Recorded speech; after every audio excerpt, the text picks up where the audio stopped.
Chapter 3 World Peace and Harmony, Tosita Heaven. In previous chapter, we talked about the Yonghe, the fourth prince, was promoted to Imperial Prince He Shuoyong after accumulating various achievements in the 48th year of the Kangxi Emperor, 1709 CE. Terms like He Shuo, Gulun, etc. are commonly used as noble designation in Manchu. Title Imperial Prince He Shuo is a mixed term combining Manchu word and Chinese. He Shuo is a transliteration which means the lord of all marquises or all tribes. There are no terms like lord, marquis, or emperor in Manchu before the Qing dynasty broke through the Shanhai Pass, Chinese Shanhai Guan.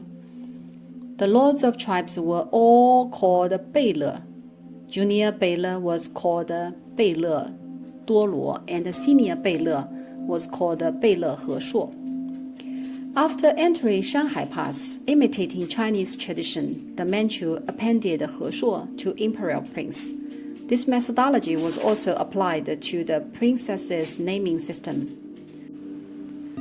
Generally speaking, Princess Gulun was conferred to the princesses of lineal descendant, while Princess He Shuo was conferred to other princesses. Today's scale of Yonghe Palace thanks to the fact that it was actually expanded on the foundation of the princely establishments of the Imperial Prince Yong, which had been expanded when Yonghe was promoted to the Imperial Prince. After 2 rounds construction, which was the first expansion from the residence of Beile to the princely establishments of the Imperial Prince, and then the second expansion from the princely establishments to the palace. The palace at that time was 3 times as large as today. The one we see presently is only 1/3 of the original. The architectural complex was divided into 3 parts upon the Yonghe Palace was transformed to Yonghe Lamasery: the eastern, western, and the middle part. The eastern part was called East Academy, which located to the east of today's Yonghe Lamasery. The western part was the Guandi Temple, Guandi also Guanyu or Guangong, god of war in Han Chinese area, which located to the west of today's Yonghe Lamasery. The middle part was the Yonghe Lamasery we see today. Being virtually the exterior study of the emperor, the East Academy was ruined in 1900 by a fire. It is now transformed to housing estate of domestic citizens. The Guandi Temple in the west was razed and converted to Yonghe Gong Street, Yonghe Gong Dajie, after liberation. The Yonghe Gong Street we see today was the western architectural complex. The middle architectures have been well preserved, which are today's Yonghe Lamasery. It covers 66,000 square meters, which in Chinese traditional measurement is 99.7 acres. Isn't it such a coincidence? The size 99.7 acres is amazingly coincident, as it is so close to, but not 100. The first hall, Hall of Deva Kings of Yonghe Gate, number 11 on layout, was previously a doorgate of the priestly establishment of the Imperial Prince Yong. The second hall, Yonghe Hall, number 17 on layout, was previously the Ying'an Hall of the priestly establishment of the Imperial Prince Yong. The Emperor's Hall of Supreme Harmony, Taihe Dian, is commonly called Hall of Golden Chimes, Jing Luan Dian, whereas the Princess is called Hall of Silver Peace, Ying'an Dian. The third hall is called Yongyou Hall, number 18 on layout, which was the study of the Yongzheng Emperor when he was at the times as the prince. The fourth hall is Faren Hall, number 21 on layout, which was the family housing of Prince Yong, dwelled with princess consort offsprings. The fifth hall, Wanfu Pavilion, number 24 on layout, located in the farthest north, was actually a building group of Avalokiteshvara Hall. According to the rules, the princely establishment of the Imperial Prince Yong should be vacated after his enthronement as the Yongzheng Emperor. Namely, this residence was about to be granted to others, as princes were not allowed to keep the original residences after the enthronement. However, he was not delighted to leave this very place to be dwelled by others. So he designated this place as a forbidden place of dormant dragons with the name of the residence of dormant dragons, Chinese 前邸. Only few residences of prince in Beijing were upgraded to palace, though there were many, especially the case that the prince stepped onto the throne. So the princely establishment of the imperial Prince Yong of the first rank is quite an exception. The Yongzheng Emperor transformed it into the palace by a unique reason, which was the variolar quarantine regulations. Hence, in the name of variolar quarantine, his former residence was converted into the palace. During the first 100 years after the Manchu Qing entered the Shanghai Pass, variola had been epidemic severely, and it was impossible to cure the infected children.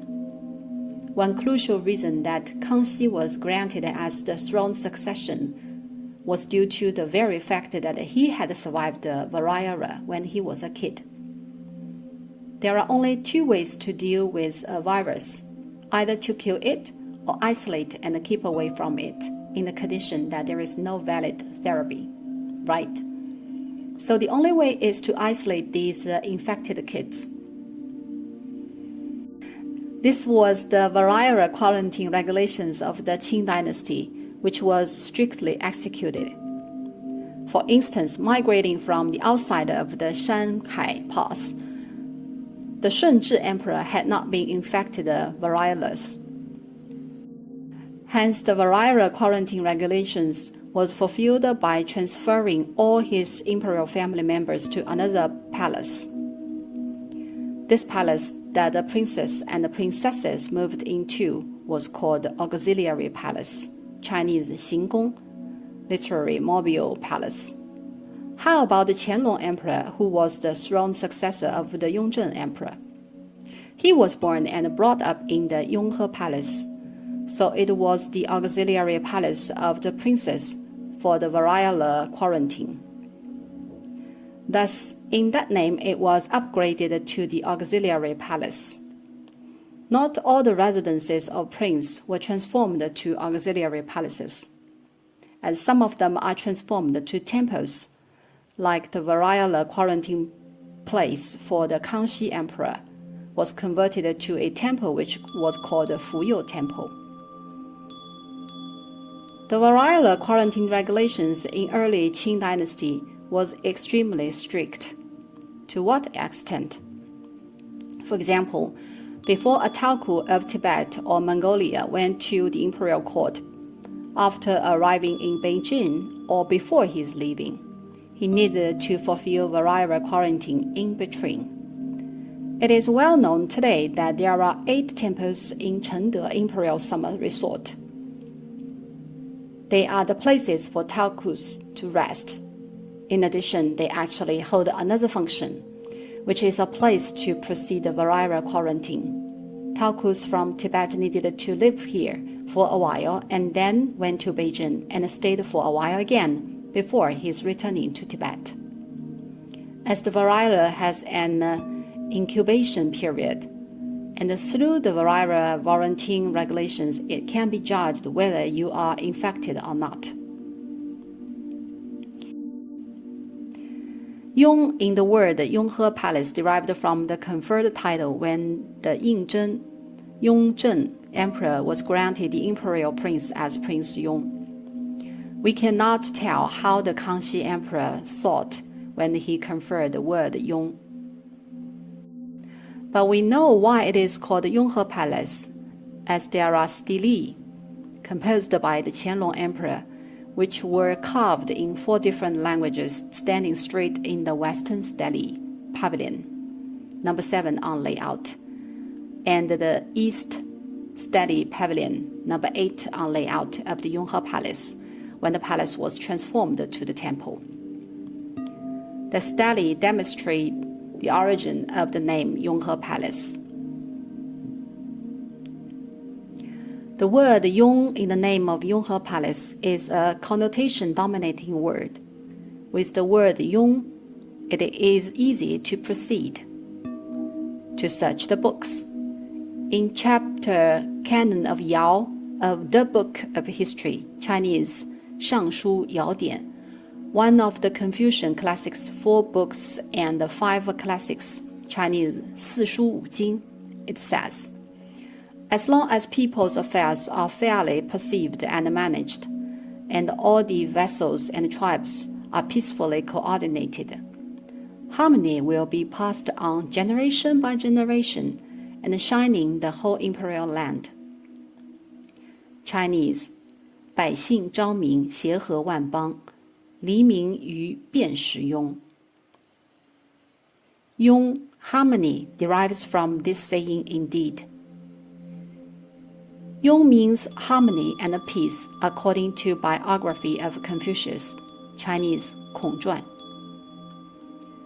Regarding Canon of Yao of the Book of History, all the records are about the ancient times saint emperors.